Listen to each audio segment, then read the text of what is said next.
person that gave me those stats is on this Zoom call with us right now. It's John MacGregor. He's from Hawaii also, and we're neighbors for a while. We're generations apart, but we played for the same rugby team, the Hawaii Harlequins. And when I found out John was from the criminal side, the financial planning side, I started, guys tease each other. You can't do that today because it's not politically correct. But I'm always, and John and I always tease soccer players. We tease football players, but can't do that anymore. But anyway, for years, I've been kept teasing John about being a financial planner. Now it's pretty arrogant on my part because I really don't need a financial plan. I have a financial plan, and I have multiple accountants and attorneys and all this who I ask for guidance on our money, and Ken McElroy on how we invest. So I don't have a 401k. I don't recommend it for the company and all this stuff, or IRAs, because I'd rather have us be entrepreneurs who create our own assets. That's a tall order, but nonetheless, that is the reason Rich Dad's around. And so years and years and years ago, and one of our illustrious partners that Kim and I had, she wanted to make sure everybody had a 401k. And I said, you obviously don't understand Rich Dad, do you? And she was an accountant, not the brightest, but she was an A student, but the A students aren't that bright when it comes to money. And she says, well, everybody has a 401k. I went, no, you don't. Kim and I don't. Oh, you have to. So ever since that's the genesis of the 25 years of Rich Dad. And so when I met John, and he's very, very acclaimed and respected, and he's taught people how to be financial planners, I thought he'd be a very important asset to the Rich Dad advisor team, because some people have to have 401ks. Some people have to have retirement plans. And so anyway, John, how many years we've been friends now in this, drinking, playing rugby, but now you're working with a Rich Dad team. Oh gosh. I mean, I've known you for a long time, but when we really came together, it's probably been about 15 years now, Robert. Yeah. And so John was the one who gave me the stats on what happens when people inherit money. And I asked John to write this book because we do need his perspective, the financial planner's perspective of what's going on in the economy. And it's especially true today for the baby boomers, 46 to 64 age group, because we're set to retire. And the boomers had it the easiest of all generations. When we came out of college and high school, we put money in the stock market, everything went up. We bought houses, everything went up. And now it's about to come down. So that's why John's perspective is very important. So John wrote the book. Show us your book, John, and what's in it? It's the top 10 reasons the rich go broke. Powerful stories that'll transform your life forever. So the reason John does that is he's over the years, he's been talking to a lot of my age group, boomers who are rich, but they suddenly go broke. So on yesterday's tweet, on the eve of Halloween, or it was Halloween 2021, I just tweeted John's facts. So what are the facts again, John?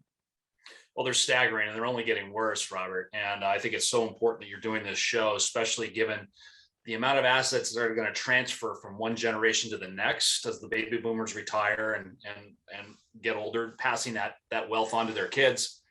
We also have athletes and entertainers and other people that are making a lot of money when in a very short period of time, it's gone. In fact, it's not even gone. They're broke and even bankrupt.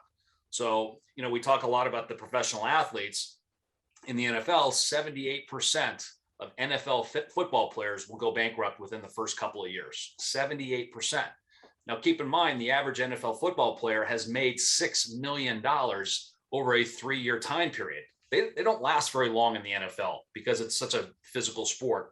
So 3 years in the NFL, they've made $6 million, and within 2 years, it's gone. In the NBA, the numbers are a little bit better. Within 5 years, 60% of NBA players will be bankrupt. 60%. And they last a little bit longer in the NBA, and they make more. The average amount somebody will make in the NBA is north of $25 million. And yet it's gone within just a couple of years. It's really unbelievable. I mean, it affects the entertainment world. It affects lottery winners. Lottery winners 70% of their money's gone within a couple of years. So this is a train wreck for so many people, and it's unnecessary. So I'm glad you're doing this. So. And then also he talked about inheritances, because dealing with guys my age, I should be retired at this moment. But what's going to happen when you talk to guys my age with money, a lot of them aren't prepared for what's coming. Is it? I mean, boomers. First of all, you'll never retire. That's a fact. Those words just don't work with you. But in the inheritance world, I mean, I saw it on a regular basis dealing with my clients and having worked with thousands of individuals of all walks of life and demographics. The statistics that I last heard was that 77% of inherited money is gone within the first 3 years. I mean, you're giving a young person that kind of money is like giving a child a handgun. I mean, it's just dangerous, and it's going to destroy their life.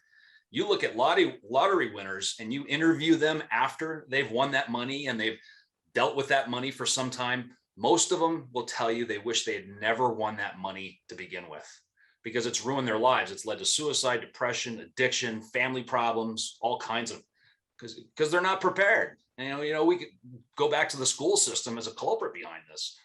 So, I mean, that's why it's so exciting to be a part of the Rich Dad organization. So.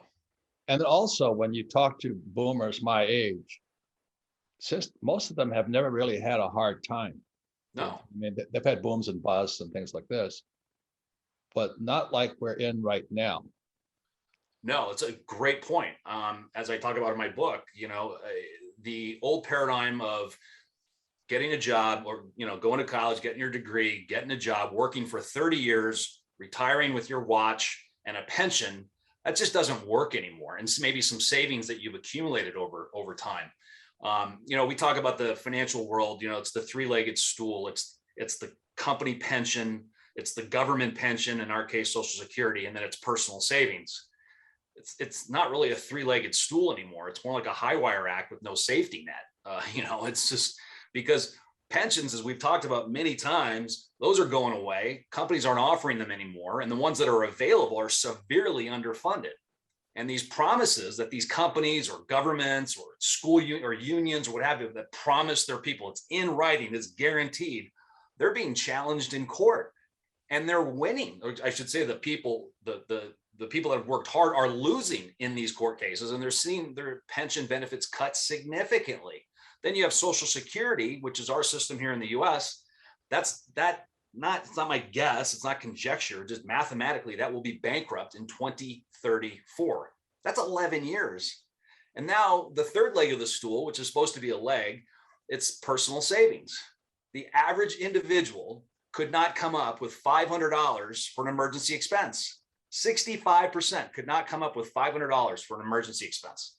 So it is a train wreck coming. And that, like you said, that old paradigm, get a job, work for 30 years and retire, does not work, period. And I've just seen it time after time after time again. So, I mean, John and I were at the Breakfast Club here in Arizona.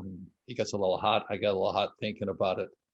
And it is a train wreck. And you talked to Ted Siddell. Ted Siddell is a SEC attorney, Securities Exchange Commission. And we wrote the book, Who Stole My Pension? Mm-hmm. And you talk to him a lot because it's right up it's your strike zone, right? These pensions that. I mean, if I was 40, 50, even 60 years old, relying on some pension, I'm playing Russian roulette with my financial future, really. These pensions, the money that goes into these pensions, it's invested in the stock market, okay? Stock and bond and real estate market. And a lot of that money is sitting in fixed income or bonds. And bonds, as we all know, earns next to nothing. A 30-year treasury is 3%, 2.5%, last I looked.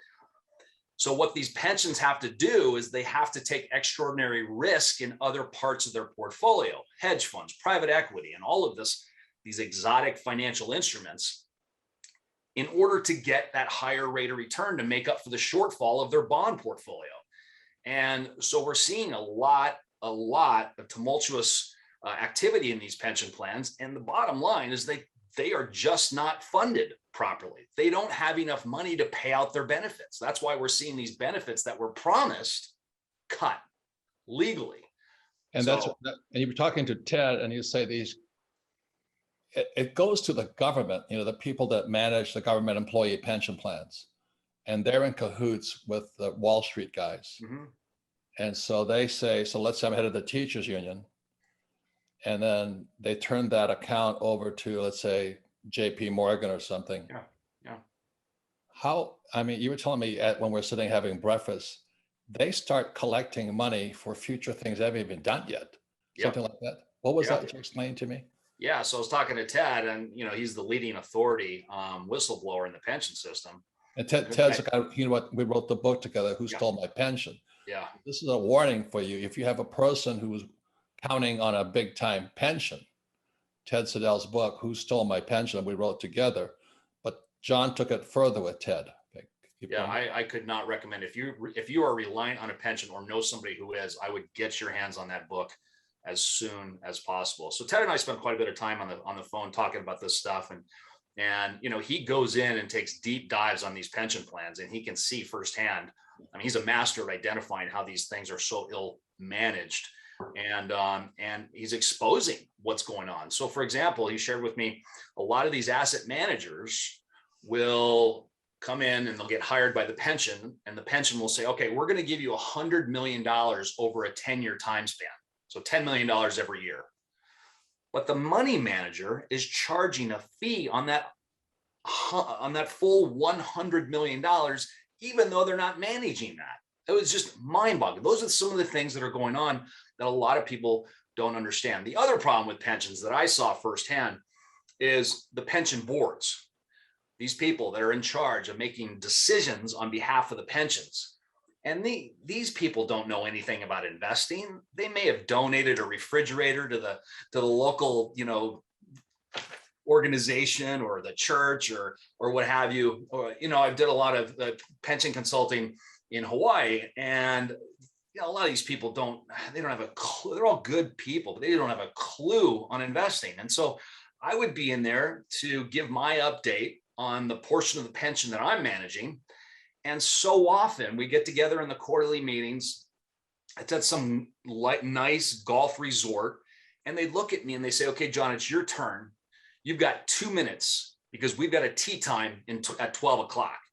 They don't want to hear any of this stuff. They don't care. I mean, it's just like, it's a debacle. I mean, it's awful. So anyway. So what are your thoughts of the market, the bond market, the stock market, bond market, and real estate market? Just your opinion. These are not facts. These are opinions. Yeah, I mean, I'm just using factual numbers to kind of base my opinion. I think today, if you wanted to make $1 million in the real estate market or stock market, start with $10 million, and you're going to have $1 million. You're going to end up with $1 million. I think, like you said, it's very frothy right now. Now, having said that, we talked about this at breakfast yesterday. You can, looking at the fundamentals in the stock market relative to interest rates, you can make a case that the S&P 500 or the overall market is somewhat undervalued. And it could be an opportunity to continue to see the rise in the stock market. However, I think we're in different times today, and there's things that we're dealing with that we have not seen. This level of debt that this country is accumulating is insane. Just the amount of debt servicing in order to pay those people back for the money that we borrowed is growing at an astronomical rate. And now we're looking at another $5.5 to $6 trillion in additional spending. I think it's just downright scary. The bond market is a lot bigger than the stock market. Way bigger. Yeah. Way and bigger. People don't watch the bond market. And the reason the S&P, I can back John up saying, if you're going to invest in the S&P, I can back that up. Real estate, I can't back up. I love real estate. Kenny and I just bought another $30 million property, but Kenny knows what he's doing. We control the rents. Yeah. And these people are speculating. The trouble with real estate is it's illiquid. Mm-hmm. Once it starts to come down, you can't get out. Mm-hmm. But the S&P, you can get out faster, right? Oh yeah, with the click of a button, you can get out immediately. That's why I like the stock market. That's kind of why I favor that. Now, there's pros and cons on both sides. But talking about the real estate market, and I've had these conversations with Kenny MacGregor as well. I mean, that party's not going to last very long, especially if we see, we're already seeing inflation. And I don't think it's temporary inflation. I think this is not transitory, as they like to say. I think this is inflation that's going to be around for a long time and get worse as more spending occurs. And as inflation rises, so will interest rates. And that could just shut down the real estate market like that, and really cause a ripple effect and really harm those, quote, speculators that think they can buy a property and then flip it, thinking they're going to make a quick buck. I think that's darn right financial suicide.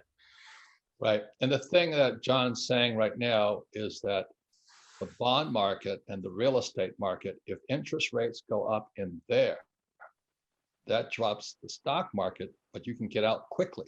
Mm-hmm. You cannot get out of bonds and real estate. That's fundamentally what you're saying. Yeah, absolutely. Yeah. The liquidity is the benefit of those types of instruments. Yes. Yeah. So when you're listening to all the people pitching you deals and all that, and we make no money, we don't sell investments. We tell people what we do in reality. Mm-hmm. We don't make it. So last night it got a little tense because this young Vietnamese couple wanted me to tell them to anoint them and tell them, oh, you're doing the smart thing. You just bought, 40 acres of land. They're going to put up apartment houses. And first question I asked, how many times have you done this? Yeah. Oh, our first time. Yeah. I said, you don't want to start with, 100 units. You want to start with 2. And because you don't want to be the skipper of the Titanic right now. Yep. Anything else would you like to say to people about this? Again, this is Halloween 2021. I've never seen a bubble so high. I've never seen a market so manipulated. I've never seen this guy Biden. He cuts out that pipeline, which was it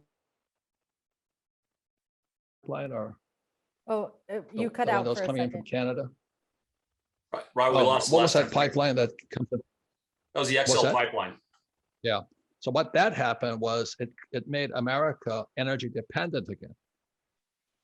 And that's why prices are going up, because Biden and his gang just made us more energy dependent upon Saudi Arabia. Then they trash us in Afghanistan. And the people that hate us there are now being armed by our own weapons.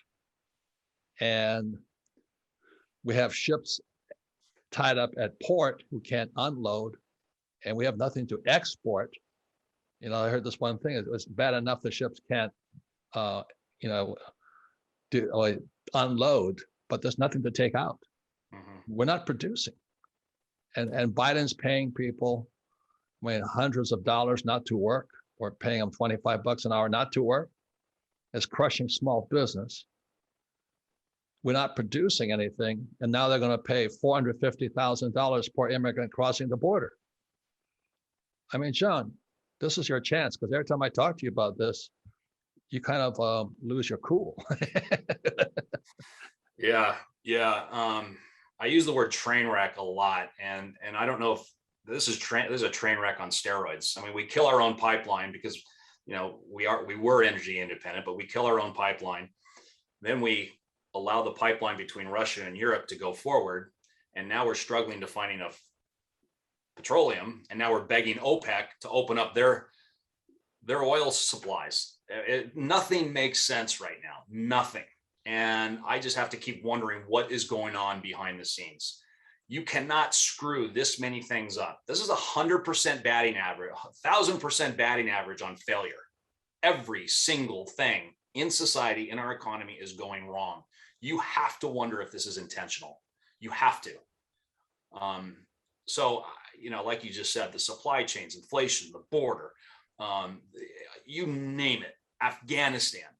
It's scary. And that's why I said in that caveat, you could make a case that the market's still underfunded, but we have all these other variables that are going on that we've never seen before. And so I'm just getting extremely nervous.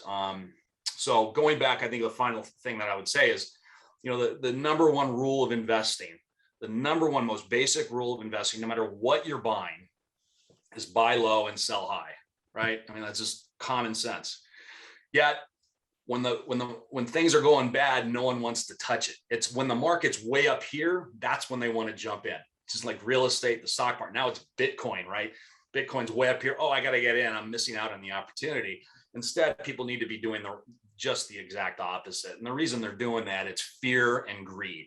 And when you boil those two things down, you're talking about human emotion. And human emotion, in my opinion, has been the greatest destroyer of wealth over time. And that's why people get so hung up and make so many bad decisions with their money.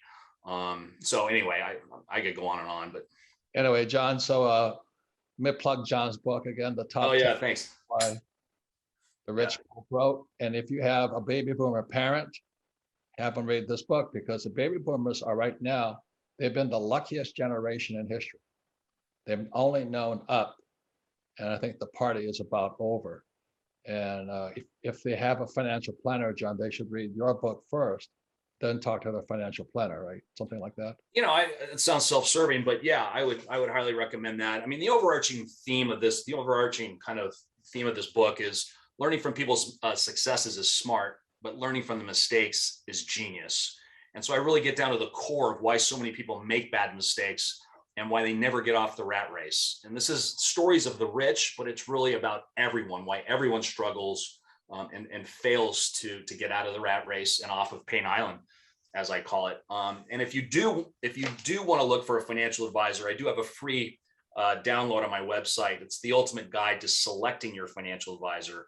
It really help guide you in identifying that right person. So you're not caught in what I call the chicken dinner syndrome, where you get invited to that free dinner hosted by the local financial advisor. And before the presentation even starts, you're ready to hire that person right away. Because one of the most powerful stories in this book, why so many people lost money, is because they say, I trusted my advisor. But can you, the most dangerous words you could say. John, thanks very much. Oh my gosh, my pleasure. So thank you.